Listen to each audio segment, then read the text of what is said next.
Hello friends, welcome to my channel chemical free gardening. आज मैं रोज़ के बारे में कुछ इन्फॉर्मेशन दूंगी। और ये देखिए, खूब ढेर सारे रोज़ खिल रहे हैं मेरे गमलों में, मेरे गार्डन में। और ये देखिए, और आपको अगर फूल ढेरों चाहिए, ढेरों कलियाँ चाहिए अपने गुलाब में, तो आप उसकी ठीक से देखभाल करो।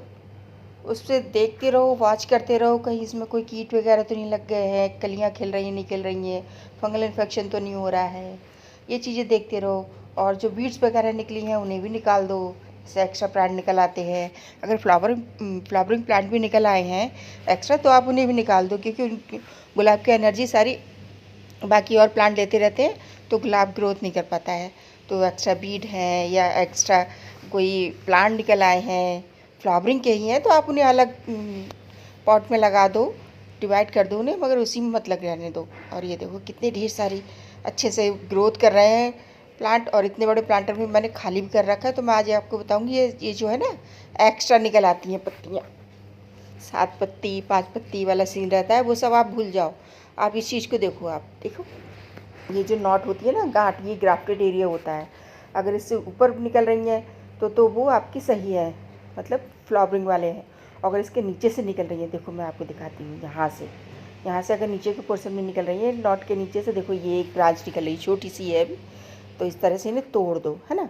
तो वरना ये सारी एनर्जी ये सक करती रहेंगी, और आपका जो मेन ब्रांच है, जो जिसके लिए आपने ख़रीदा है, वो ख़त्म कर देंगे। तो ये सारी शक्कर निकल रही हैं। जो जंगली गुलाब पे जो ग्राफ्टिंग की जाती है ना, तो उसकी निकलने लगती है ब्रांचेस, तो वो बढ़ने लगेगा।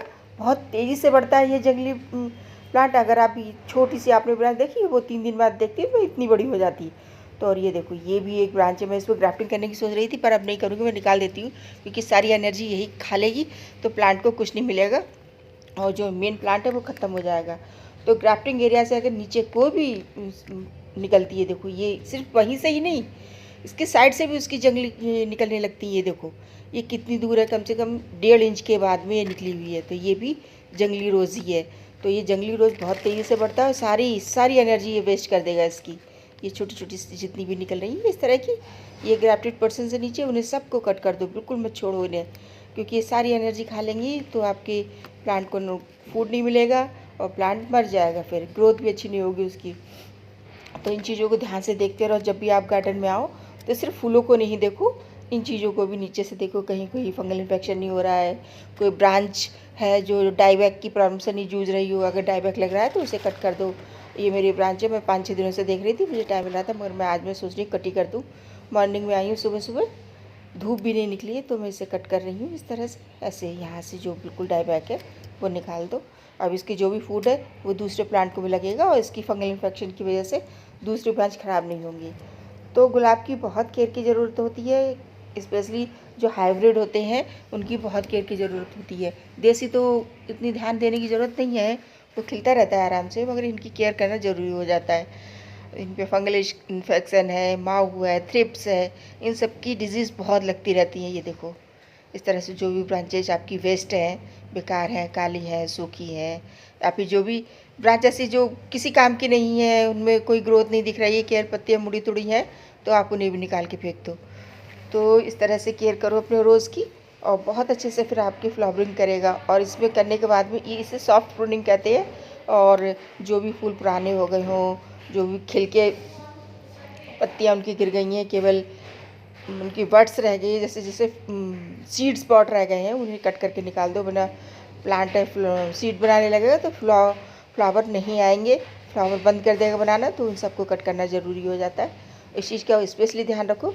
जो भी ग्राफ्टेड पर्सन के नीचे से निकले या उसके साइड से निकले, उन सब ब्रांचेस को कट करना बहुत ज़रूरी होता है। तो जो भी फालतू की पीली पत्तियां हैं, सूखी पत्तियां हैं, उन सबको कट कर दो। और ये देखो गुलदाउदी कितना खिल रहा है। और ये देखो, ये है काली काली ब्रांचेस, इन सबको काली काली को निकाल के फेंक दो। ज़रूरी नहीं कि आप इन्हें रखो। तो इस तरह से कट करते रहो, है ना। तो गुलाब केयर भी मांगता है, गुलाब के फूल सुंदर तो लगते ही हैं, मगर केयर भी बहुत चाहता है। और ये देखो, यहाँ अगर आपको ग्राफ्टिंग करनी है तो इस तरह की ब्रांच चूज़ करो, तो उस पर ग्राफ्टिंग करो तो अच्छी रहती है। मैं भी ग्राफ्टिंग करने की सोच रही हूँ, आई बड्स करूँगी या फिर ब्रांच की बड्स करूँगी। तो इनके कांटे हटाने के बाद में आप आराम से उसमें कीजिए। ये मेरा पर्पल डिलाइट है, इसमें भी खूब ढेर सारी पत्तियाँ ब्रांचेस निकल रही हैं। तो इस तरह से सारी की देखभाल करो गुलाब की। और फर्टिलाइज़र, सरसों खली फर्टिलाइज़र देते रहो ना, तो उससे एक तो प्लांट को गर्माहट भी मिलती है अभी सर्दियों में, और दूसरे प्लांट की ग्रोथ बहुत अच्छी होती है, नाइट्रोजन मिलता है, माइक्रोन्यूट्रिएंट भी मिलते हैं उससे।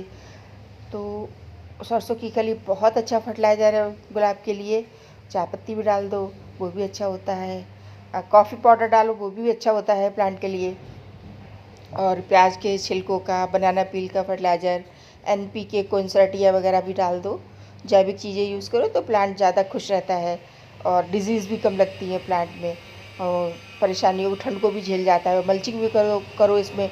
मैं भी मल्चिंग करूँगी अभी धान की, और ये कटिंग पड़ी हुई है, तो ये मैं सोच रही इसे लगा ही देती हूँ, बेकारी तो है। तो इसे ट्राई करती हूँ लगाने की, कि इसे लगा दूँ तो अगर प्लांट रेडी हो जाएगा तो बल्ले बल्ले, नहीं तो कोई बात ही नहीं है, है ना। और ये देखो कितना सामान डाल रखा है, नीचे से सारे पत्थर, टूटी हुई टाइल्स से, और पता नहीं क्या क्या चीज़ ला के ऊपर डाल दिया है। चलो यहाँ नहीं लगाती हूँ, यहाँ धूप बहुत तेज़ लगेगी, सोच रही थी यहीं लगा दूँ, पर यहाँ नहीं लगाऊंगी, इतनी मैं दबा दूँगी मिट्टी में, है ना। तो यहाँ लगा ही देती हूँ, नहीं लगाती हूँ। चलो ऐसी जगह लगाऊंगी जहाँ शेड भी रहे, धूप भी रहे, ऐसे यहाँ लगा देती हूँ। यहाँ हल्की धूप मिलेगी और शेड भी रहेगा, और मिट्टी भी पोरस बहुत है। तो ये डहलिया का प्लांट है, बड़ा भी है प्लांटर, तो इसी में लगा देती हूँ। फ्रेंड्स, इन्फॉर्मेशन अच्छी लगे, आइडिया अच्छा लगे तो प्लीज़ मेरी वीडियो को लाइक करो, शेयर करो, चैनल को सब्सक्राइब करो, और ढेरों फूल पाओ, गार्डनिंग इस तरह से करो कि गुलाब बहुत अच्छे से ग्रोथ करता रहे। नई जानकारी के साथ फिर मिलती हूँ, तब तक के लिए बाय बाय फ्रेंड्स।